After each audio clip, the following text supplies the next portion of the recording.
సికింద్రాబాద్ చూసుకున్నట్టయితే ఇక్కడ మొత్తం 7 స్థానాల్లో 6 స్థానాలు బీఆర్ఎస్ చేతిలో ఉన్నాయి. ఒక స్థానం మాత్రం ఏది మన నాంపల్లి మాత్రం ఎంఐఎం చేతిలో ఉంది.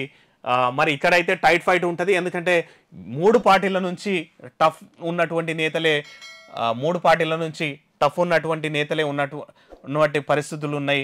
ఇక కాంగ్రెస్ పార్టీ నుంచి దానం ఉన్నాడు, ఇక బీజేపీ నుంచి సిట్టింగ్ కిషన్ రెడ్డి ఉన్నాడు, ఇక బీఆర్ఎస్ నుంచి పద్మారావు ఉన్నాడు. తినకు కూడా అక్కడ మంచి పట్టు ఉన్నటువంటి నేత, అతను సికింద్రాబాద్ ఎమ్మెల్యే కూడా ఉన్నటువంటి నేత. కాబట్టి ఇక్కడ ఖైరతాబాద్లో వచ్చేసి దానం ఎమ్మెల్యేగా ఉన్నటువంటి నేపథ్యం ఉంది.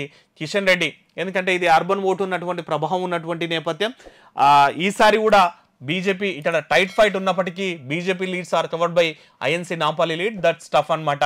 ఎందుకంటే ఎంఐఎం సంబంధించినటువంటి నాంపల్లిలో ఎంఐఎం ఎమ్మెల్యే ఉన్నాడు కాబట్టి అక్కడ ఆ ఓట్లన్నీ కూడా కాంగ్రెస్ పార్టీకి పడే అవకాశం ఉందన్నటువంటిది. అయితే ముషీరాబాద్లో బీజేపీ సేఫ్ ఉందంట, అంబర్పేటలో సేఫ్ ఉందంట, ఖైరతాబాద్లో కూడా దానం సిట్టింగ్ ప్లేస్లో కూడా సేఫ్ ఉందంట, జూబ్లీ హిల్స్లో కాంగ్రెస్ పార్టీ ఉందంట, సనత్ నగర్లో బీజేపీ సేఫ్ అంట, నాంపల్లిలో ఇది ఎంఐఎం స్థానం కాబట్టి ఇక్కడ కాంగ్రెస్కి ఓట్లు పడ్డాయంటున్నారు. ఇక సికింద్రాబాద్ పద్మారావు మీద మంచి నేమ్ ఉంటుంది కాబట్టి ఇక్కడ బీఆర్ఎస్కి అయితే ఎడ్జ్ చూపించిండ్రు. ఇక్కడ ఎందుకంటే ఎంపీ క్యాండిడేట్ కూడా పద్మారావు అయితే టఫ్ ఫైట్ ఇచ్చేటువంటి నేత అని చెప్పాలి. అంటే గతంలో నుంచి కూడా అందరితోటి సత్సంబంధాలు పెట్టుకున్నటువంటి నేత పద్మారావు కాబట్టి ఆ నేపథ్యంలోనే ఇక్కడ టఫ్ ఫైట్ ఇస్తాడని మాత్రమే ఆ పార్టీ ఇక్కడ తీసుకున్నటువంటి నేపథ్యం ఉంది. మిగిలిన మొత్తం 7 మందిలో 6 మంది బీఆర్ఎస్ ఎమ్మెల్యేలు అంటే దానం నాగేందర్ తర్వాత కాంగ్రెస్లో చేరిండు.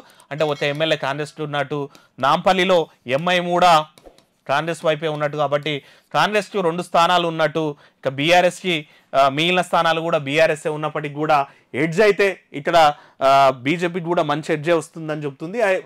ఈ నేపథ్యంలోనే ఇది కూడా ట్రై ఫైట్ అని చెప్పొచ్చు అనమాట. ఈ ట్రై ఫైట్ ఉన్న కాన్స్టిట్యున్సీలోనే సేమ్ మెదక్ లాగానే ఇక్కడ కూడా ముగ్గురికి టఫ్ ఫైట్ ఉండేటువంటి నేపథ్యం ఉంటుంది. దానం వర్సెస్ తర్వాత కిషన్ రెడ్డి వర్సెస్ ఇక పద్మారావు ఉన్నటువంటి నేపథ్యం ఉంది. టఫ్ ఫైట్ ఉన్నటువంటి కాన్స్టిట్యున్సీస్లో ఇది కూడా సికింద్రాబాద్ కూడా ఒకటని చెప్పాలా. కాకపోతే ఇది బీజేపీకి సిట్టింగ్ కాబట్టి మరి ఈ సిట్టింగ్ స్థానంలో కిషన్ రెడ్డి ఎంతవరకు అయితే జనం నాడి పట్టిండు, జనం ఓట్లను రాగలుగుతాడని చూడాలంటే మాత్రం జూన్ 4 వరకు వెయిట్ చేయాల్సినటువంటి పరిస్థితి అయితే స్పష్టంగా ఉంది.